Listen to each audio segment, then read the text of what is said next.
We're very excited today to go through this case study. So without further ado, I'm going to do a brief introduction talking about the behind-the-meter energy storage market.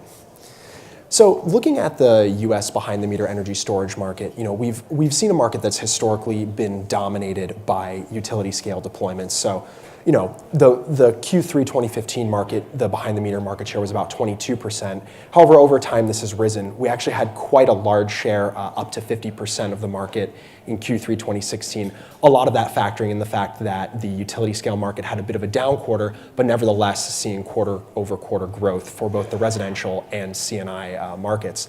And then in the most recent quarter, the share was back down to about a quarter, sitting at 26%. So, we still saw quite a bit of growth year over year, about 46%. But nevertheless, the behind-the-meter market still is making up about a quarter. Looking ahead, it's quite interesting to see how the market's going to grow. We expect an annual market of about 2.5 gigawatts by 2022. And of that, behind-the-meter storage is going to be half the annual market by 2021 and a little more than half by 2022. That's driven by a number of factors. We're seeing reductions in costs, changes to rate design that are encouraging behind-the-meter storage, whether it's time of use rates or implementation of stricter demand charges, or even in some cases residential demand charges, along with some different utility programs whereby behind-the-meter storage will be leveraged to provide grid services, whether it's, as we've seen in California, or other state markets such as the recently announced ACES program in Massachusetts. And with all that said, it's important to frame the non-residential market, about which Doug is going to talk quite a bit about, in terms of some of the value streams that are being tapped today. The big one really is demand charge management. That's been the dominant case we've seen in California, which has been 85% of the non-residential market in the US historically. And really with demand charge management, you're looking at an opportunity where a customer could have a high peak, which can make up quite a significant portion of their bill. And when they're interested, they can cut that peak with energy storage. The next use case is grid and wholesale market services. This still isn't a major use case today, but it's something that we see coming down the pike as being quite significant. There's a number of programs that have looked at deploying behind-the-meter storage for these kinds of value streams.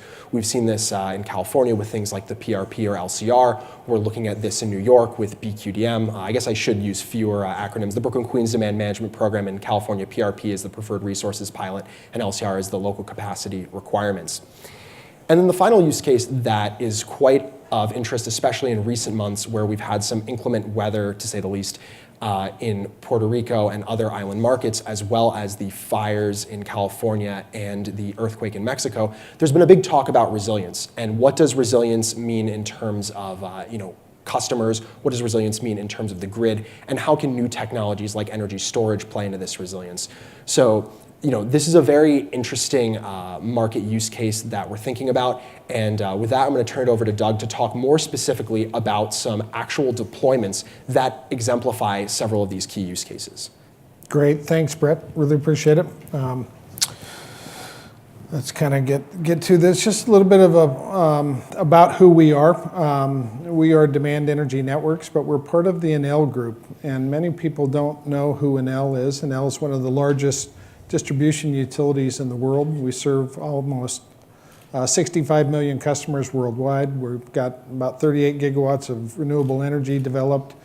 And the interesting thing about the leadership at Enel is that they look at the market going forward and they're saying, look, our 65 million customers out there are going to be able to get their energy differently. And we better figure out how to make sure that we find a way to serve them rather than somebody else.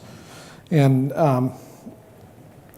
this is a comment out of the opening of the Rev Order out in New York, which I think is a very interesting statement. It's written by one of the Public Service Commission staff. But what I like to say is, we're struggling right now because we're trying to build the digital power grid based upon analog rates.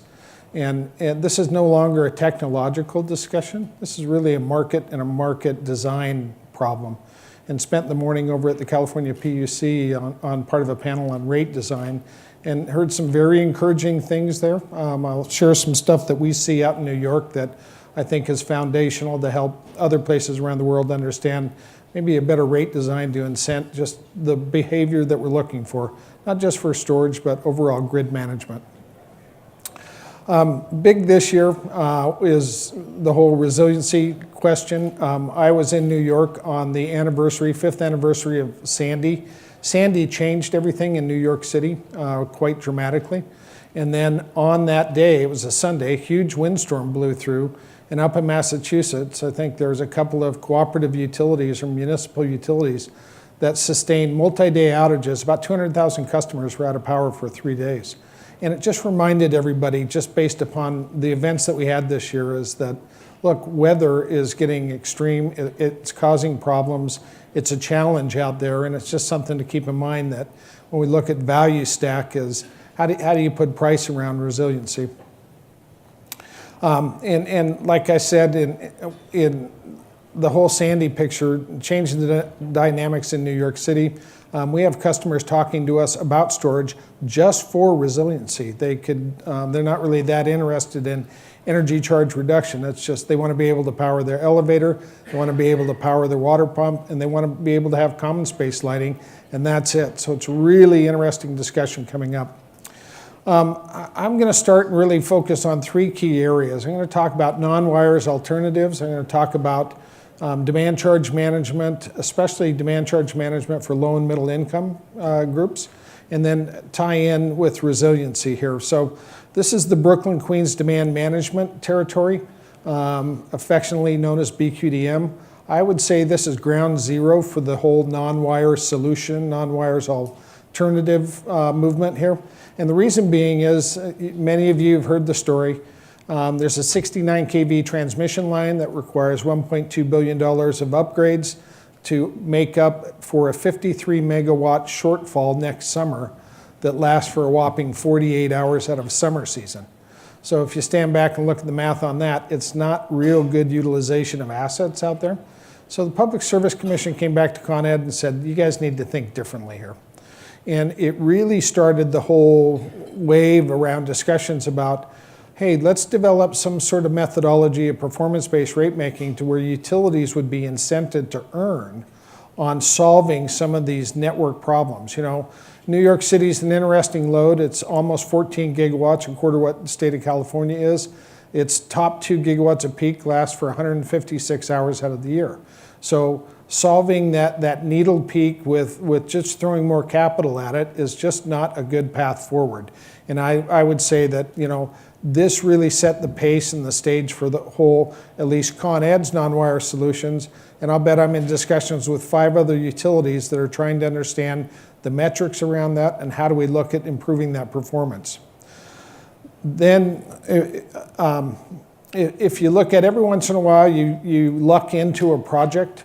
This was a project that was being developed by some friends of ours, L+M Development. It's in the heart of BQDM. One of the reasons BQDM is such a hard problem to solve is it's made up of about 90% residential housing. And that residential housing peaks in the summer from 8 p.m. to midnight. And the average building size there is 12 multifamily apartments in a building, not really big. Marcus Garvey Village is a 625 apartment village of apartments. It's master metered behind Con Ed. It's a 3 megawatt load in the winter. It's 1.5 megawatt load in the summer. And it was really a great target for the whole BQDM area. L+M had bought the property. And this gets into this whole, how do you help low and middle income housing kind of be able to take advantage of some of these opportunities moving forward, be able to use renewables, you know, play in the market space. Well, L+M kind of brought that to their tenants there. And it really transformed this facility into a really showcase account of what you could do. Plus that's driving savings for for L+M, which helps maintain the rent stability for the end user. So, you know, this is one of those projects I always like to say, doing the right thing is always the right thing to do. It ties back into now what Con Ed is starting to look at is this whole earning adjustment mechanism, which is the methodology that they'll be able to earn on coming up with deferment programs. And so there's an interesting discussion that's going on. I start to hear pieces of bringing in the whole reduction in greenhouse gases, which previously in these discussions, because of the way we're structured in New York, and Con Ed's really the distribution-only utility, they said, that's a generator's problem. That's really not ours. But they're bringing in, and there's now a value for greenhouse gas reduction, and putting in these mechanisms to be able to create a second carrot to incent utilities to move forward and solve problems differently through performance-based rate making. Typically, they earn on capital deployed. This is another way, if you make it more efficient, will give you basis points improvement in your return. And so it's a great incentive to look at alternatives rather than continue to build to meet the peak. If you look at what we put together for a solution, this is primarily targeted at 4 hours of load reduction on critical power days in the summer season. So we've got 400 kW of solar.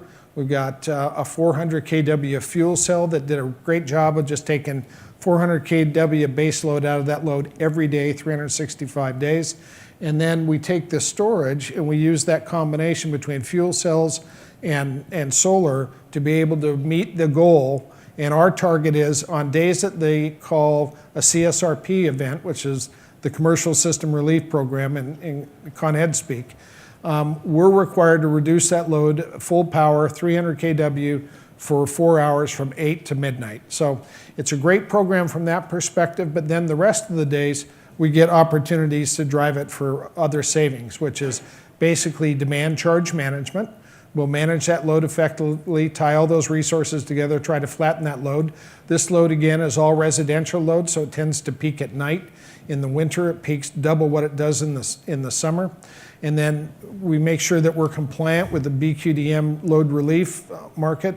But another point that comes up that it gets overlooked when people talk about participating in wholesale markets, these customers are able to buy energy on the day-ahead hourly market that's produced by NYISO.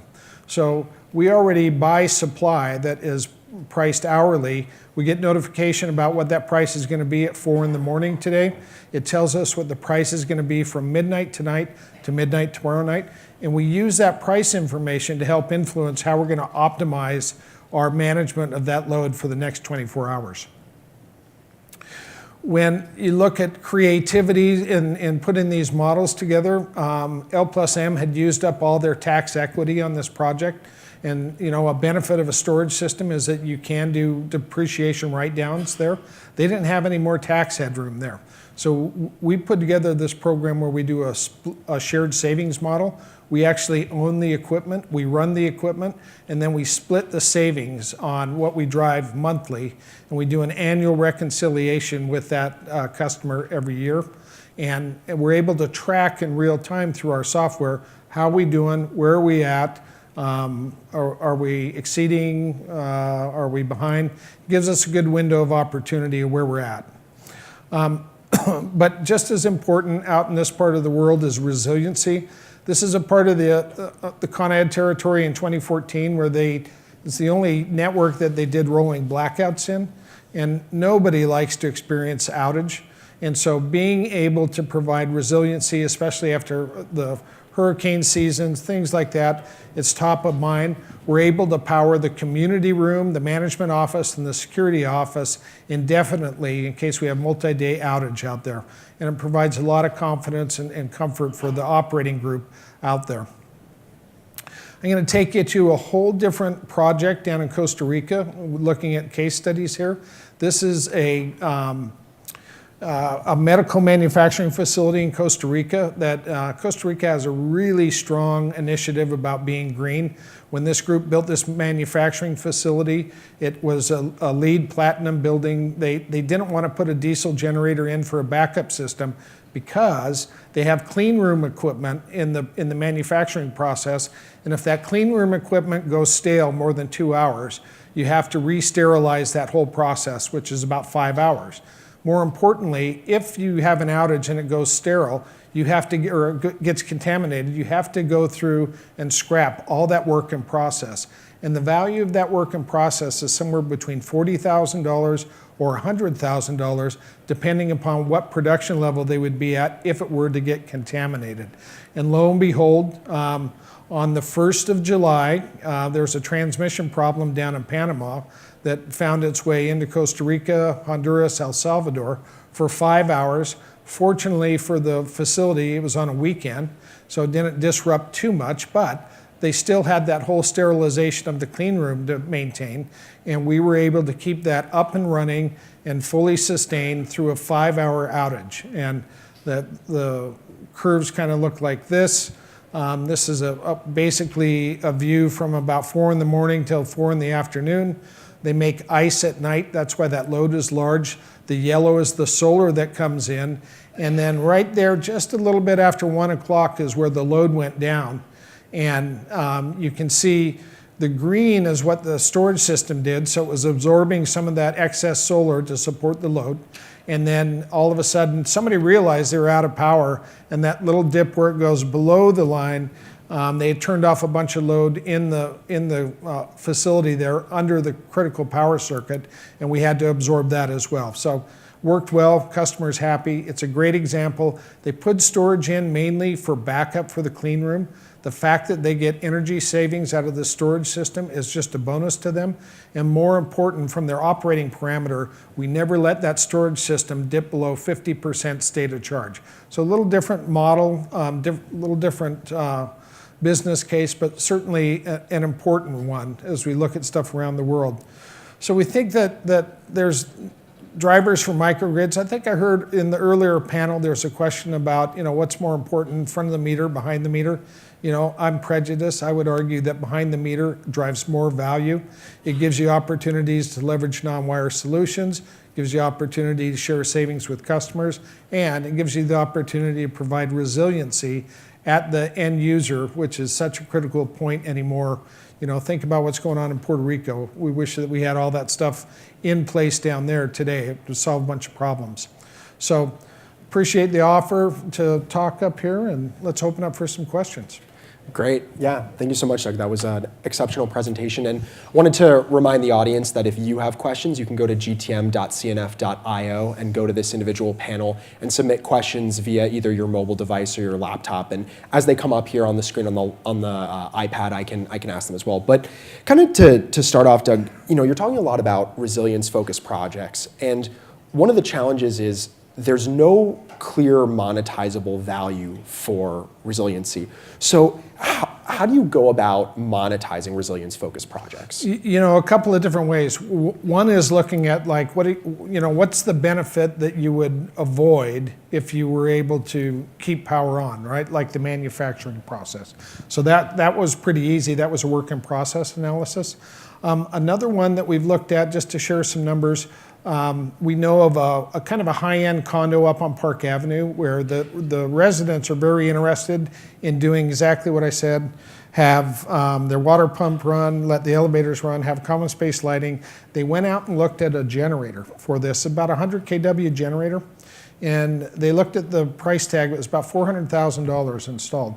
Well, we went through and analyzed that, and they can really get by with about a 30 kW storage system with about 120 kilowatt hours of energy. It ought to get them through what they would be looking for, tied in with 30 kW of solar. We could put that in for about $230,000. So it was a trade-off from that perspective.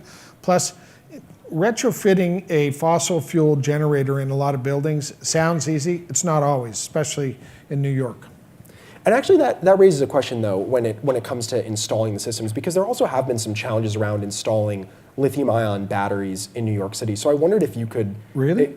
Well, I mean, maybe not for you, but for some other folks. So I wonder if there was any challenges around permitting or installing that lithium-ion system in the high-rise you It's a mentioned. big issue. The fire department is, and rightly so, they're concerned. This is one of the more population-dense areas, and as Tamara, the head of the fire science group, said to me, look, no offense, but we got to think about these things 10 years down the road where you guys will be long gone, and who knows if this stuff's abandoned and all that. And it's like, look, people are driving benefits. I doubt anybody's going to abandon it, but they've got their perspective, and we're just working with them to try to understand what's their concern. They know that they're not going to mitigate all risk, so we're in that discussion about how do you minimize risk. and we're making headway. We've got outdoor systems deployed. We're started the discussion with them about indoor systems. We'll get through this. Great. So I'm going to take an audience question here. Someone asked, how does Demand Energy model the value of demand charge management savings, especially with reserves for programs like BQDM and backup power? Great question. So modeling is always, it's a science and an art. So you have to think through, basically we start with interval data, we'll go through and do the analysis. We'll actually run our optimization engine. We have a way to take that interval load, feed it into our system like it's real load, have it react, and come back. You saw that whole billing summary. It comes back and tells us what the savings would be. And we have to, it's able to take advantage of multi-value streams. So it knows what a BQDM operation would be. We model typically 6 events in a summer when we do modeling. And then we also look at any other programs that we may be able to subscribe to, like winter DER for NISO there.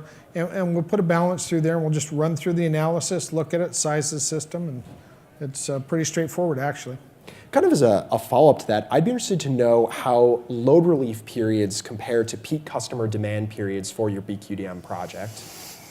Yeah, great question. So in New York, there are really 4 peak periods. There's 11 to 3, which is really tied into the financial districts and more commercial substations like Wall Street, lower Midtown. That peaks from 11 to 3. You move in where there's a little more retail mix with commercial, that peaks from about 2 to 6. And then when you start to move in where you're starting to blend residential housing with commercial, with retail, with restaurants, those peak from about 4 to 8 p.m. Then when you get out here to like BQDM, these purely residential or 90% residential, those will peak from 7 to 11 or 8 to midnight. And so those 4 different peak periods from a grid perspective, the reason they peak at that time is the majority of the load is driving the peak. So like with these customers managing residential load out in BQDM, we're targeted to focus on load reduction in the evening. Now, what's interesting about that is that's a great site to build a lot of solar. There's a lot of flat rooftops out there. So when we look at solar projects out there, we're thinking about how do we take that solar, which basically produces at maximum from about 9 to 3, how do we take that energy produced and time shift that into the evening and drive benefit? And in a lot of cases where prices are right now, it's a good economic case to time shift that much solar. Got it, great. So another audience question, kind of broad, but I'm interested to hear a little bit more is, what's some more details on DenOS? How does that software stack work? Mm-hmm.